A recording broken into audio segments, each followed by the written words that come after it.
Florida School for Boys, also known as the Arthur G. Dozier School for Boys, was a reform school operated by the state of Florida in the panhandle town of Marianna from January 1, 1900 to June 30, 2011. A second campus was opened in the town of Okeechobee in 1955. For a time, it was the largest juvenile reform institution in the United States. Throughout its 111-year history, the school gained a reputation for abuse, beatings, rapes, torture, and even murder of students by staff. Despite periodic investigations, changes of leadership, and promises to improve, the allegations of cruelty and abuse continued. After the school failed a state inspection in 2009, the governor ordered a full investigation. Many of the historic and recent allegations of abuse and violence were confirmed by separate investigations by the Florida Department of Law Enforcement in 2010, and by the Civil Rights Division of the United States Department of Justice in 2011. State authorities closed the school permanently in June 2011. At the time of its closure, it was a part of the Florida Department of Juvenile Justice. Because of questions about the number of deaths at the school and a high number of unmarked graves, the state authorized a forensic anthropology survey by University of South Florida in 2012. They identified 55 burials on the grounds, most outside the cemetery, and documented nearly 100 deaths at the school. The state said it did not have authority to allow exhumation of graves, which would permit determination of cause of death and identification of remains. In addition, it wanted to sell land on the property. A family member of a student who died at the school in 1934, and who wanted to reinter his remains, filed suit and gained an injunction against the state's moving ahead with the sale before remains could be exhumed and identified. The state responded to the court injunction and authorized more work by a multidisciplinary team from the University of South Florida, including exhumations. In January 2016, the USF team issued its final report, having made 7 DNA matches and 14 presumptive identifications of remains. They will continue to work on identification. After passage of resolutions by both houses of the legislature, on April 26, 2017, the state held a formal ceremony to apologize personally to 24 survivors of the school and to families of other victims. In 2018, bills were being considered to provide some compensation to victims and their descendants, possibly as scholarships for children. In 2019, during preliminary survey work for a pollution cleanup, a further 27 suspected graves were identified by ground-penetrating radar. Many people, including former detainees, believe that over 100 bodies were buried on the school's grounds, and that further investigating should be done until all the remains have been identified and cared for. Campus and structure. From its opening in 1900, the Marianna site was an open campus of about 1,400 acres without any perimeter fencing. The site was originally divided into 2 sub-campuses, South Side or Number 1, for white students, and North Side, or Number 2, for colored students.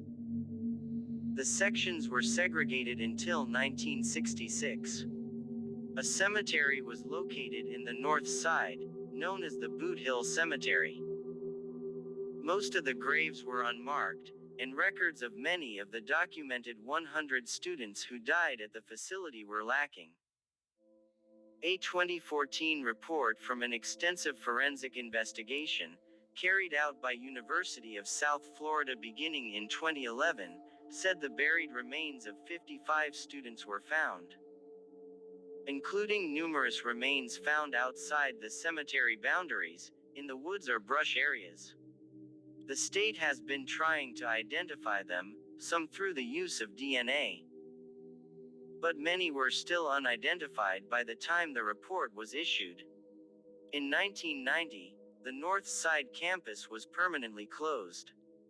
Dining hall construction with White House in background, 1936. In 1929, an 11-room concrete block detention building, also containing 2 cells, one for white and one for black students, was constructed to house incorrigible or violent students. The site at the time not being fenced. Students called it the White House. In the 1950s and 1960s, it was the site of most beatings of students. After corporal punishment at the school was abolished in 1967, the building was used for storage. In 2008, in response to allegations of the extreme beatings and torture that took place there, state officials sealed the building in a public ceremony, leaving a memorial plaque. It has remained empty since. At the time of the U.S. Justice Department investigation in 2010-2011, shortly before the facility was closed, Dozier was a fenced 159-acre, high-risk, residential facility for 104 boys aged 13 to 21 who had been committed there by a court. Their average length of stay at Dozier was 9 to 12 months. They lived in several cottages, with each boy having an unlocked room. On an adjacent site was the Jackson Juvenile Offender Center, a maximum risk facility for chronic offenders guilty of felonies or violent crimes. It housed residents in single, locked cells like a prison. According to the 2010 abuse investigation by the Florida Department of Law Enforcement, the school was first organized under an 1897 act of the legislature and began operations on the Marianna campus on January 1, 1900, as the Florida State Reform School. It was overseen by 5 commissioners appointed by the Governor William Dunnington Bloxham, who were to operate the school and make biennial reports to the legislature. At some time thereafter, the commissioners were replaced by the Governor and Cabinet of Florida, acting as the Board of Commissioners of state institutions. In 1914, the name was changed to the Florida Industrial School for Boys and in 1957 to the Florida School for Boys. In 1955, the Okeechobee campus opened. In 1967, the name of the Marianna campus was changed to the Arthur G. Dozier School for Boys, in honor of a former superintendent of the school. In 1903, an inspection reported that children at the school were commonly kept in leg irons. According to the 2012 interim report by the University of South Florida, which was commissioned to investigate the cemetery and burials, the school was investigated by the state 6 times during its first 13 years of operation. A fire in a dormitory at the school in 1914 killed 6 students and 2 staff members. 11 students were recorded as having died in the 1918 Spanish flu epidemic, but they were not named. A 13-year-old boy sent to the school in 1934 for trespassing died 38 days after arriving there. Recorded burials at the Boot Hill Cemetery took place from 1914 until 1952. In 1968, Florida Governor Claude Kirk said, after a visit to the school where he found overcrowding and poor conditions, that somebody should have blown the whistle a long time ago. At this time, the school housed 564 boys, some for offenses as minor as school truancy, running away from home, or incorrigibility, including cigarette smoking. They ranged in age from 10 to 16 years old. The White House was closed in 1967. Officially, corporal punishment at the school was banned in August 1968. In 1969, as part of a governmental reorganization. The school came under the management of the Division of Youth Services of the newly created Department of Health and Rehabilitative Services (HRS) in 1996. HRS was reorganized as the Florida Department of Children and Families. According to a 2009 report following investigation by the Florida Department of Law Enforcement (FDLE), there were 81 school-related deaths of students from 1911 to 1973. 31 of these boys were said to be buried on the school grounds, with other bodies shipped home to families or buried in unknown locations. There are 31 simple crosses as grave markers at the cemetery, installed in the 1960s and 1990s. But they have been found not to correspond to specific burials. The 2012 interim report by the University of South Florida team found a total of 98 documented deaths at the school from 1914 to 1973, including 2 staff members. In 1982, an inspection revealed that boys at the school were hogtied and kept in isolation for weeks at a time. The ACLU filed a lawsuit over this and similar mistreatment at a total of 3 juvenile facilities in Florida. By this time, the Dozier School was housing 105 boys aged 13 to 21. Federal lawsuits concerning school conditions resulted in the Department of Justice's monitoring Florida's juvenile justice system beginning in 1987. In 1985, the media reported that young ex-students of the school, sentenced to jail terms for crimes committed at Dozier, had subsequently been the victims of torture by guards at the Jackson County Jail. The prison guards typically handcuffed the teenagers and hanged them from the bars of their cells, sometimes for over an hour. The guards said their superiors approved the practice and that it was routine. In 1994, the school was placed under the management of the newly created Florida Department of Juvenile Justice, which operated the school until its closure in 2011. By this time, the school had facilities to house 135 inmates. Many of the boys sent there had been convicted of rape or of committing lewd acts on other children. On September 16, 1998, a resident of the school lost his right arm in a washing machine. A lawsuit was filed against the institution and the plaintiff was awarded an undisclosed amount in 2003. In April 2007, the acting superintendent of the school and 1 other employee were fired following allegations of abuse of inmates. The state officially acknowledged that abuses had taken place there.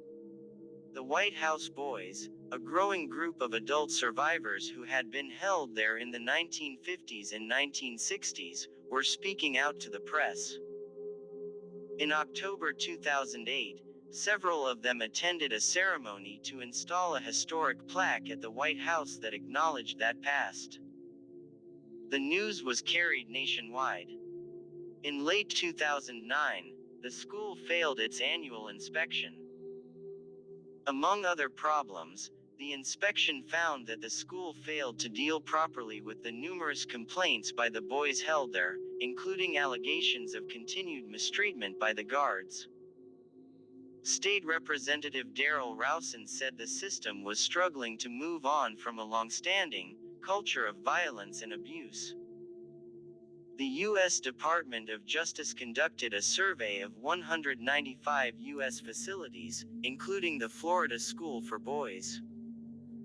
According to its 2010 report, 11.3% of boys surveyed at the school reported that they had been subject to sexual abuse by staff using force in the last 12 months.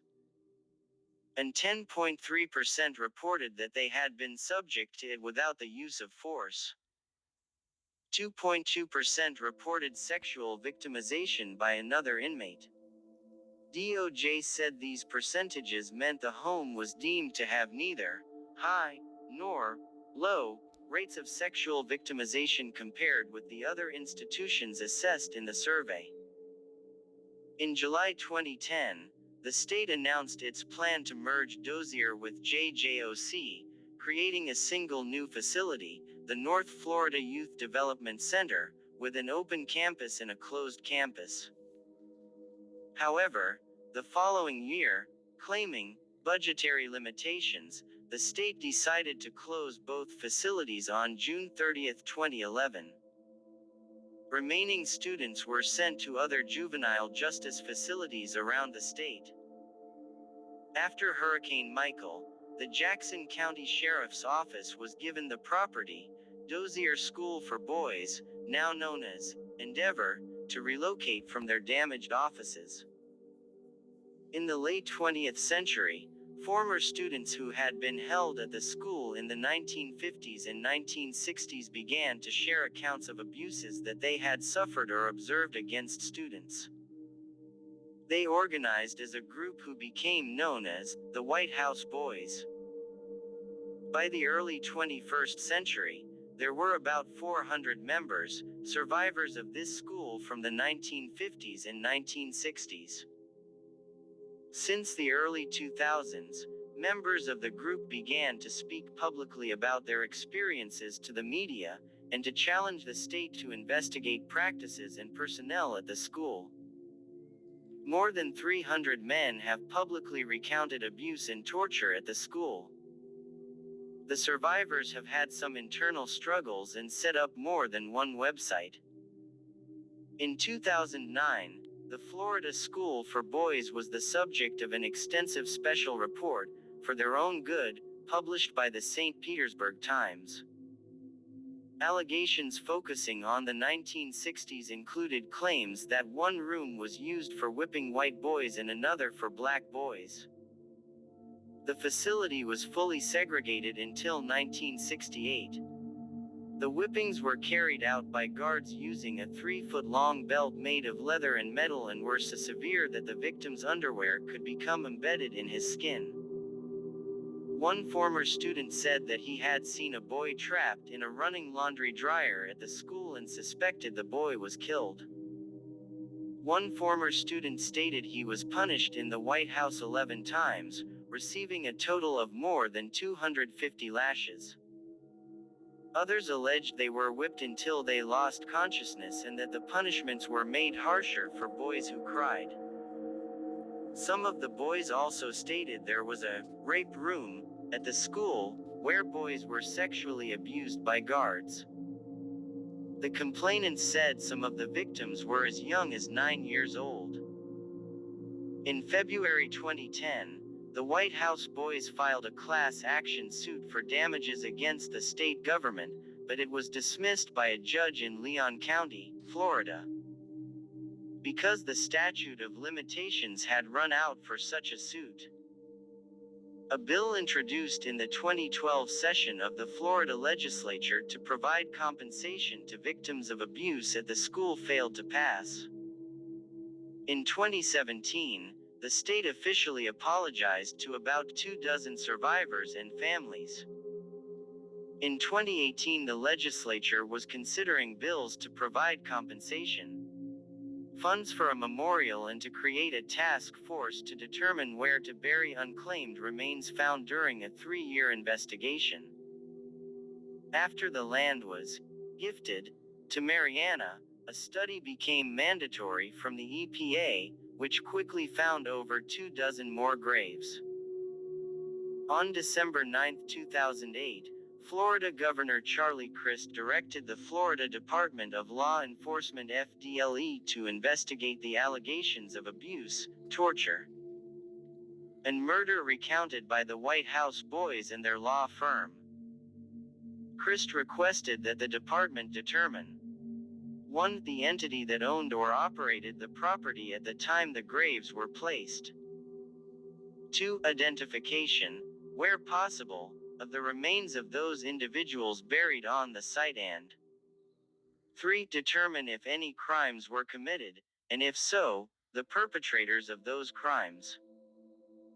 The FDLE conducted more than 100 interviews of former students, family members of former students, and former staff members of the school during the 15-month investigation. But no concrete evidence was found linking any of the student deaths to the actions of school staff, or that there had been attempts by staff to conceal deaths. None of the graves were opened during the investigation.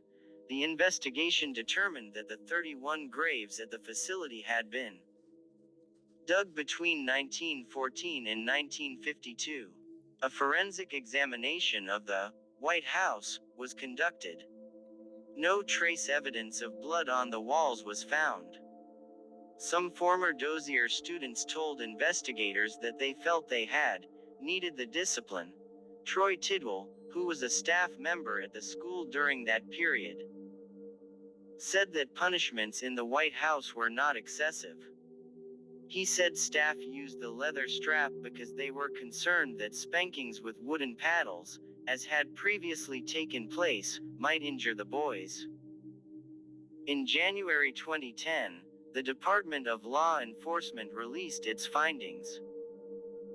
This investigation included over 100 interviews of former students, family of former students, and former staff members of the school.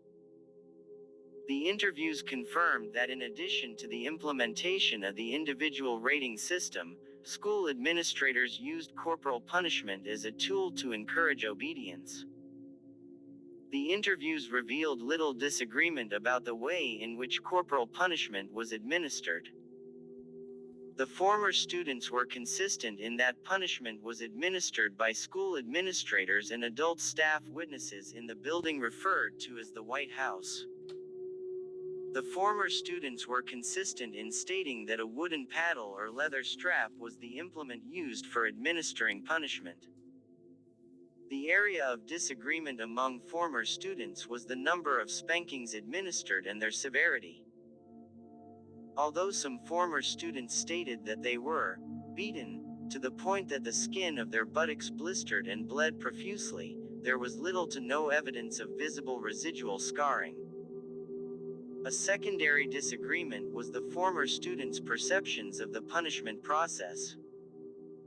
Some former students stated that their spankings caused them no psychological harm and that they learned from their mistakes, while others stated that, mentally, they suffered greatly as a result and still do so to this day. Some reports by former students stated that in addition to corporal punishment, they were also subjected to sexual abuse at the hands of former staff members or other students. With the passage of over 50 years, no tangible physical evidence was found to either support or refute the allegations of physical or sexual abuse. On March 11, 2010, State Attorney Glenn Hess announced that no criminal charges would be filed in the case. After interviewing investigators and attorneys representing both the White House boys and an administrator, and after reviewing the Department of Law Enforcement's report, Hess concluded that he would be unable to prove or disprove criminal wrongdoing in the case in a court of law.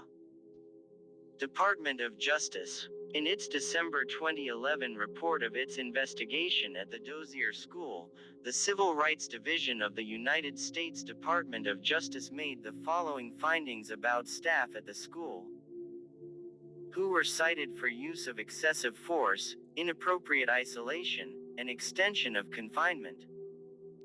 The youth confined at Dozier and at JJOC were subjected to conditions that placed them at serious risk of avoidable harm in violation of their rights protected by the Constitution of the United States. During our investigation, we received credible reports of misconduct by staff members to youth within their custody. The allegations revealed systemic, egregious, and dangerous practices exacerbated by a lack of accountability and controls. These systemic deficiencies exist because state policies and generally accepted juvenile justice procedures were not being followed. We found that staff did not receive minimally adequate training. We also found that proper supervision and accountability measures were limited and did not suffice to prevent undue restraints and punishments. Staff failed to report allegations of abuse to the state, supervisors, and administrators. Staff members often failed to accurately describe use of force incidents and properly record use of mechanical restraints. University of South Florida, 2012. Dr. Aaron Kimmerell is a forensic anthropologist and University of South Florida associate professor who had led a USF team of anthropologists, biologists, and archaeologists exploring the Marianna campus in a project authorized by the state. The stories of the White House boys piqued her interest, as she had worked with international groups to identify remains and burials in areas of warfare. She thought the specialists at her university could aid the state in identifying undocumented areas of burial by using current technology and scientific techniques. She was especially curious why there are no records of the locations of the burials, as is customary at state prisons, hospitals, and similar institutions. Dr. Kimmerell said, "When you look at the state hospital, the state prisons, the other state institutions at the time, there are very meticulous plot maps you can reference. Or if you are a family member today, you can say, 'Where is my great aunt buried?' and they can show you exactly where. So, why that didn't happen here, I don't know. But that does stand out." In 2012, the team used ground-penetrating radar and some excavation to identify where bodies are buried. However, in order to determine if the cause of death was from injury, illness, or murder, the bodies must be exhumed. Given the long history of reported violence at the school, many people believe that some students died because of abuse. Under existing law, exhumations can be done only at the request of a family member. But many of the burials are of students who were here in the early 20th century, and records make it difficult to identify their families.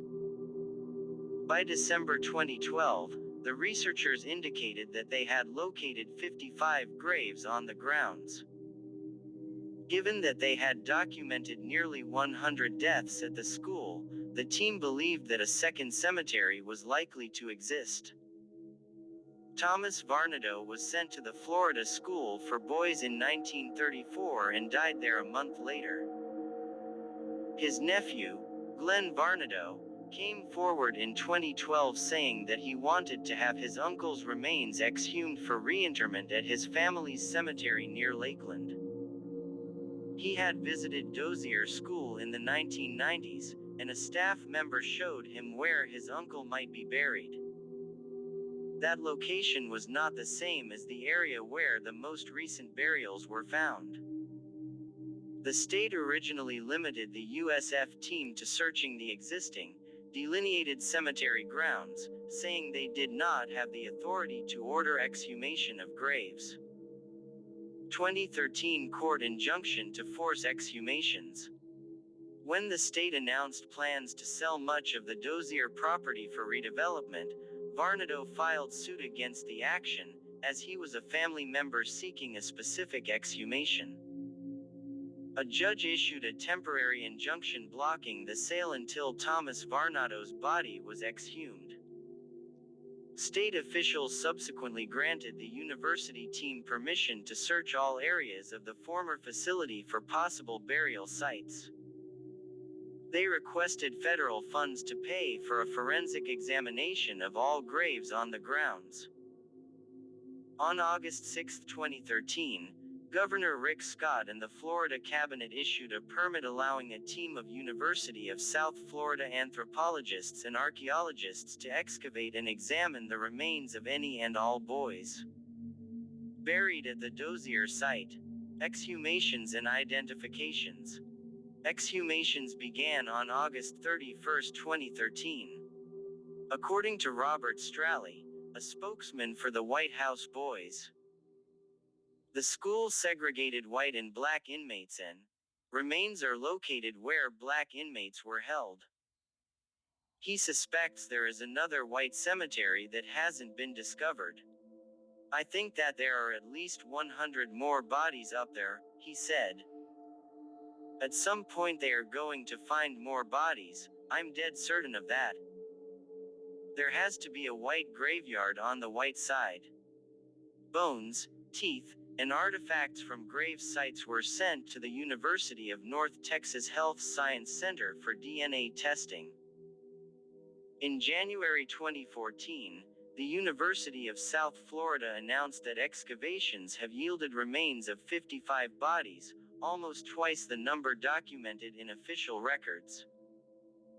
By September 26, 2014, the remains of 3 boys, George Owen Smith reported missing since 1940, Thomas Varnado reportedly died of pneumonia in 1934, and Earl Wilson died in 1944, had been identified. In January 2016, the USF team issued their final report. They had made a total of 7 DNA matches and 14 presumptive identifications from the 51 remains found at the site. A total of 55 burials were identified, but only 13 were made within the cemetery grounds, and the rest of the graves were outside, in the woods, including under a roadway, brush, and a large mulberry tree. While they had documented 98 deaths at the site, they were unable to identify any more burials on the grounds. Some bodies may have been sent home to students' families. The USF team will continue to work with other organizations and families on DNA and other means of identification of the remains that were found. They created computer facial approximations from remains to help with identification. A number of families, including the Glenn Varnado family, have filed requests to have the remains of their children or relatives repatriated. In late March 2019, an additional 27 possible graves were identified during a pollution cleanup on the Dozier site. Florida Governor Ron DeSantis directed state agencies to work with Jackson County officials to develop a path forward. In mid-July 2019, University of South Florida forensic anthropologist Dr. Aaron Kimmerell was going to return to investigate if anomalies discovered were, in fact, more graves. State compensation for reinterment. In March 2014, Governor Rick Scott signed a bill authorizing up to $7,500 per burial for those families who wanted to reinter the remains of relatives identified in unmarked graves at the Florida School for Boys. This followed the University of South Florida's report in January, which said they had been able to make matches of 21 sets of remains to known families. In addition, the bill proposes creating a task force to establish a memorial, as well as deciding how to handle the remains of bodies that have yet to be identified or claimed by families. 2017 State Apology to Victims and Families. On April 26, 2017, the state held a formal ceremony with families and survivors to apologize for the abuses of children at the school. Both houses of the legislature passed resolutions supporting the apology. Some 24 men stood as their names were called. A proposed House bill would fund 2 memorials to be built in Tallahassee and in Marianna, reburial of remains, and provide some kind of restitution to victims. The Senate said it would consider it. As of April 2019, it has not passed.